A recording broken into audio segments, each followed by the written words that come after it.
नमस्कार, माझे नाव संदीप कमलाकर चौधरी, तोरणे धावडपाडा येथे मूळ रहिवासी असून आमच्या तोरणे गावामध्ये मी इकोवेज अलाइड इंडस्ट्रीज टायर कंपनी ही विना परवाना चालू असून तुम्ही बघू शकता आत्तासुद्धा ती कंपनी चालू आहे. त्या कंपनीचा तर वास तर घेताच येत नाही, परंतु त्या प्रदूषित पाण्याचा जो सांडपाणी त्यांचा आहे तो आपल्या शेतीच्या लागवडीमध्ये पाणी चालू आहे त्याचं.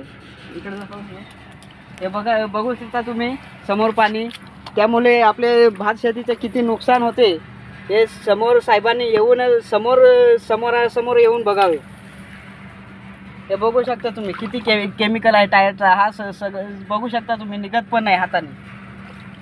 त्यामुळे भात सगळा भात कुजलेला आहे आमच्या शेतामध्ये. या भात त्याचं काही 20 खान मराठी पाले मग त्या कसं काय द्यायचं. मग त्या जागा ठेवला आहे आम्ही. मी मग त्या जागा ठेवले.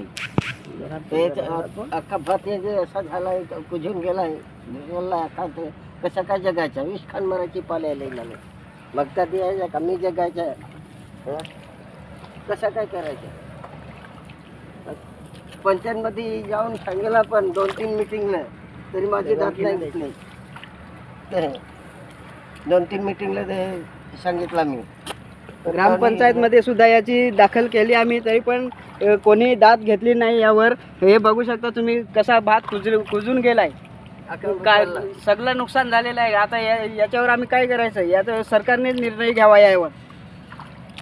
आता गोरगरिबांनी असा ह्या कंपन्यांमुळे जर असं नुकसान होत असेल तर गरीब लोकांनी मग काय करायला पाहिजे.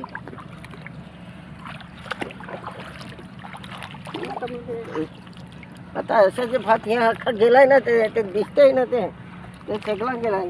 त्याच्यात आम्ही काय करायचं. असं आमची दाद नाही करून घेत असेल पण आम्ही जगून फायदा ना. मी मरायला लागेल. हा आलेला भात बघा, त्या शेतामध्ये आलेला भात काय राहिला त्याला.